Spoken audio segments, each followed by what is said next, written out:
बिस्मिल्लाहिर्रहमानिर्रहीम। अस्सलाम वालेकुम। मैं लियाकत अली मेकन और आप देख रहे हैं बॉक्सिंग लियाकत चैनल को। यूट्यूब पे सर्च करें बॉक्सिंग लियाकत और चैनल को सब्सक्राइब करें। आज की गहरी बात आपके साथ जब मैं आपसे बात कर रहा हूँ तकरीबन 2 से 3 घंटे पहले इमरान रियाज को सियालकोट के एयरपोर्ट से गिरफ्तार किया गया है। उनके पास बहुत ज़्यादा अहम दस्तावेज़ात थी और कुछ ऑडियो और वीडियो पैगाम थे। आखिर इमरान रियाज वो अहम जो वीडियो और ऑडियो पैगाम थे वो कहाँ तक लेकर जाना चाहते थे? पाकिस्तान से बाहर गैर मुल्की लोग और पाकिस्तान से बाहर वो सोशल मीडिया की टीमें जो पाकिस्तान तहरीक इंसाफ के लिए काम कर रही हैं, उनके लिए बड़ी सख्त पैगाम थे और वो तमाम पैगाम पाकिस्तानी फ़ौज और कुछ सियासतदानों के बारे में थी। ये अहम ज़राए से मैं आपको बात बता रहा हूँ और इसकी तस्दीक 1-2 दिन के बाद आपको हो जाएगी।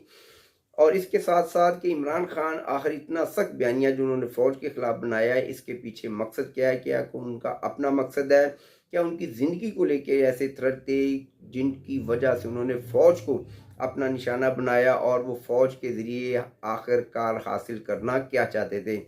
सबसे पहले बिलावल भुट्टो ज़रदारी, जब मैं आपसे बात कर रहा हूँ तो इस वक्त नेशनल मीडिया पर बिलावल भुट्टो ज़रदारी जो हैं वो प्रेस कॉन्फ्रेंस कर रहे हैं। उन्होंने बड़ा ही एक तारीखी अल्फाज कहा है, अगर वो तारीखी अल्फाज में पाकिस्तान के जो नौजवान हैं उन तक ना पहुँचाऊँ तो ये बड़ी ज़्यादती होगी और पाकिस्तान का जो नौजवान है उसको ये बात सोचना होगी कि मोहतरमा बेनज़ीर भुट्टो के बारे में बिलावल भुट्टो ज़रदारी कहते हैं, जब 1986 में उन्होंने पाकिस्तान में लैंड किया और उसका रिकॉर्ड आज भी गिनीज बुक और वर्ल्ड रिकॉर्ड में मौजूद है। इंसानों का एक बहुत बड़ा मजमा था, किसी भी सियासी जमात का इतना बड़ा मजमा आज तक ना हुआ, ना उससे पहले कभी हुआ। वो कहते हैं कि क्या उस वक़्त मोहतरमा बेनज़ीर भुट्टो ये नहीं कह सकती थी कि आए चलें ऐवान सदर चलते हैं। ऐवान सदर में इस वक्त जो बंदा बैठा है ये वो बंदा है जिसने आपके शहीद, आपके महबूब कायद जुल्फ़िकार अली भुट्टो को आपसे छीना और उसको जाके इक़्तिदार के ऐवानों से बाहर निकालते हैं और सदारत की जो कुर्सी है उससे छीन लेते हैं। लेकिन उन्होंने कहा हमने ऐसा नहीं किया क्योंकि पाकिस्तान की सालमियत पाकिस्तान के इदारों के साथ है, पाकिस्तानी फ़ौज के साथ है और पाकिस्तान पीपल्स पार्टी हमेशा पाकिस्तानी इदारों का एहतराम करती रही है और आइंदा भी करती रहेगी। ये वो तारीखी अल्फाज हैं जो बिलावल भुट्टो ज़रदारी ने आज कहे और मुझे सुनकर बड़ी खुशी हुई कि पाकिस्तान का एक नौजवान सियासतदान आज भी पाकिस्तान के जो इदारे हैं उनका इज़्ज़त और एहतराम उसके दिल में मौजूद है। हालांकि बहुत ज़्यादा ऐसी खबरें हैं कि पाकिस्तान की जो इस्टेब्लिशमेंट है उसमें सबसे ज़्यादा काम पाकिस्तान पीपल्स पार्टी के अगेंस्ट किया है, उसके ख़िलाफ़ किया है, लेकिन उसके बावजूद बिलावल भुट्टो ज़रदारी ने कभी भी फ़ौज के बारे में मनफी सोच नहीं रखी, जो कि बड़ा अच्छा इक़दाम है। और इमरान खान पाकिस्तान तहरीक इंसाफ के जो कायद हैं इमरान खान, उनका फ़ौज के ख़िलाफ़ इतना सख्त बयानिया बनाने का असल मकसद क्या है? मैं उस हक़ाइक़ से पर्दा उठाने जा रहा हूँ और मेरी बातों को बड़े गौर से आपने सुनना है। देखिए इमरान खान बार बार मजहबी जो है रवायात उनको तोड़ कर पेश करते हैं, मज़हब के बारे में हमेशा वो बहुत ज़्यादा लंबी चौड़ी बातें करते हैं, अपनी शख्सियत को बहुत ज़्यादा वो आगे पेश करते हैं और यहाँ तक पेश करते हैं कि 4 दिन पहले मौलवी निगार ने उनके बारे में कह दिया तौबा इस्तग़फ़ार तौबा इस्तग़फ़ार, इमरान खान हमारे लिए उसके लिए कि एक पैगंबर का दर्जा रखता है। और फिर देखा पाकिस्तान के जो लोग हैं वो जितना मर्जी किसी सियासी जमात से प्यार करते हों, उसी सियासी जमात ने उसको इबरत का निशान भी बना दिया। जब आप मज़हब की आड़ लेते हैं तो फिर ऐसे वाक़यात होते हैं। फिर वज़ीराबाद में जब आप पर हमला होता है तो नवीद का ये बयान कि क्योंकि इमरान खान जब अज़ान हो रही होती है तो उसके कंटेनर्स पर गाने चल रहे होते हैं, उसके अपने तराने चल रहे होते हैं, वो उनकी आवाज़ जो है वो बंद नहीं करता और फिर वो बहुत ज़्यादा उसने नबियों पैगंबरों की बेहुरमती किया जिस वजह से मैंने उसको टारगेट किया। अब मैं आता हूँ असल मुद्दे की तरफ। देखिए इमरान खान ने फ़ौज को टारगेट क्यों किया? क्योंकि इमरान खान को पता है कि मैंने मजहबी जज्बात इतने बढ़ा दिए हैं कि कोई भी मजहबी जुनूनी जो आदमी है मुझे टारगेट कर सकता है। और अब अगर मुझे तहफ़्फ़ुज़ चाहिए तो मैं किसी एक ऐसी जमात को टारगेट करूँ जो पाकिस्तान की सबसे ताकतवर जमात हो और वो है पाकिस्तानी फ़ौज। मैं पाकिस्तानी फ़ौज को कोई सियासी जमात नहीं कह रहा हूँ, मैं पाकिस्तान को एक इदारे के तौर पर कह रहा हूँ कि पाकिस्तान का वो वाहिद इदारा है जो अब मुझे तहफ़्फ़ुज़ फ़राहम कर सकता है।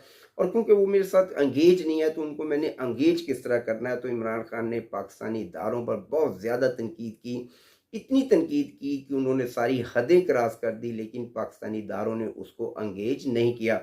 जैसे कि मिसाल के तौर पर 2 शख्स जब लड़ते हैं तो एक बंदा जो समझता है कि मुझे उससे बात करनी चाहिए, या तो वो उसकी तारीफ़ें करना शुरू कर देता है या फिर वो उसके ख़िलाफ़ बहुत ज़्यादा ज़हर उगलता है। दोनों सूरतों में वो शख्स जो होता है उस बंदे से राब्ता करता है और उससे पूछता है कि हाँ भाई तुम्हें वजह क्या है, तुम्हें प्रॉब्लम क्या है?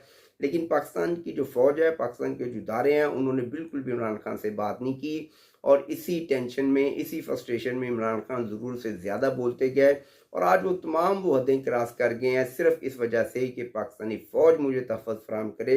भी पाकिस्तानी फ़ौज तुम्हें तहफ़्फ़ुज़ फ़राहम करे या कि पाकिस्तान के जो दुश्मन हैं उनके साथ वो लड़ाई लड़े।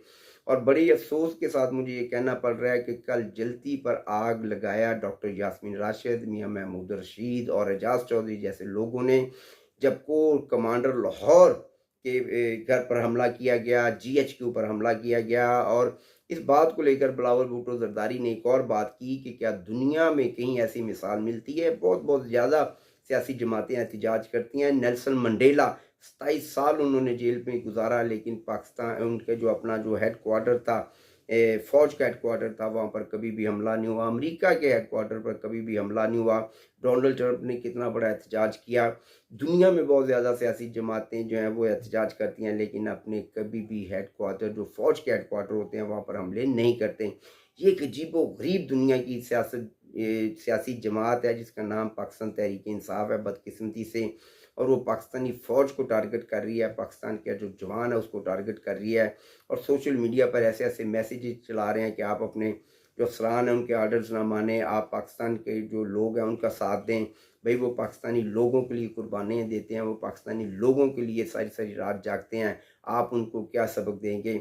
इस वक्त सोशल मीडिया के ऊपर एक और बात की जा रही है कि इमरान खान को गिरफ्तार कर लिया गया है और शायद उनको स्लो पॉइज़न दे दिया जाए। जो खुद एक बंदा स्लो पॉइज़न है, जिसने पूरी कौम को स्लो पॉइज़न दे दिया है और पूरी कौम इस वक़्त उसके शहर में मुब्तला है। और कौम, ये पूरी कौम तो नहीं है, लेकिन चंद शरपसंद अनासर जो हैं वो हैं और वो तोड़-फोड़ कर रहे हैं। और जो बात मैं आपको बताने जा रहा हूँ, बड़ी अहम बात है, इसको आपने बड़े गौर से सुनना है कि सबसे ज़्यादा तबाही खैबर पख्तूनख्वा में हुई, सबसे ज़्यादा आग जो है खैबर पख्तूनख्वा में लगाई गई। और जो मज़े की बात है कि खैबर पख्तूनख्वा का कोई भी मरकज़ी लीडर उसको लीड नहीं कर रहा था। तो इसकी बुनियादी वजह क्या है? इसकी बुनियादी वजह ये है कि वो टीटीपी के लोग जिनको इमरान खान ने अफ़गानिस्तान से पाकिस्तान में लाया गया, उनको बिठाया गया, बसाया गया, आज वो अपनी वफ़ादारी शो कर रहे हैं। ये वो लोग हैं जो वहाँ पर लूट-मार उन्होंने शुरू कर दी है खैबर पख्तूनख्वा के अंदर इमरान खान की आड़ में। और इमरान खान जो है वो सोशल मीडिया पर पैगाम चलवा रहा है कि जनाब मुझे मजबूर किया जा रहा है कि जनाब आप आके तो कोई पैगाम ऐसा जारी करें कि लोग पुरअमन हो जाएं।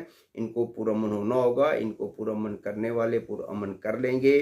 अगर आपने अपना वतीरा ना बनाया, आपने अपना वतीरा ना बदला, तो आपको इबरत का निशान बना दिया जाएगा।